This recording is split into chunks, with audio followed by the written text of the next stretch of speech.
Welcome to K5 TV news. మన Tirupati press club ప్రారంభించి 2 సంవత్సరాలు విజయవంతంగా పూర్తి చేసుకొని 3వ సంవత్సరంలోకి అడుగు పెడుతున్న శుభ సందర్భంగా మన తిరుపతి ప్రెస్ క్లబ్లో ద్వితీయ వార్షికోత్సవ మహోత్సవం 26 ఫిబ్రవరి 2024వ తేదీ ఘనంగా నిర్వహించడం జరిగింది.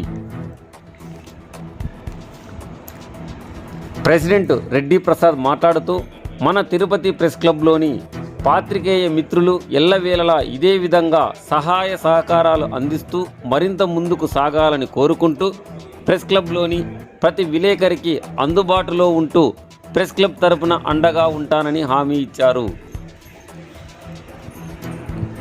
ఈ కార్యక్రమంలో Reddy Prasad president, Padmanabhanaidu general secretary, వార్తల Seshu vice president, Sai Rakesh vice president, M Ramesh joint secretary, K Ramesh treasurer, Lokesh, Karthik convener, Pradeep adviser, Nirmala మహిళా joint secretary, Hemadri, Bommaji Kishore media incharge, Sekhar media coordinator, Nadan మరియు ఈసీ మెంబర్లు ఆర్ సురేంద్ర, రంగయ్య, రవి, మనోజ్, మురళీకృష్ణ, మునికృష్ణ, రవి, హరిబాబు, శేషాద్రి, శేఖర్, పరదేశి, కృష్ణమూర్తి, ధనుంజయ, కిషోర్, శ్రీకాంత్ మరియు సిపిఎం నాయకులు, ప్రజానాయకులు పాల్గొన్నారు.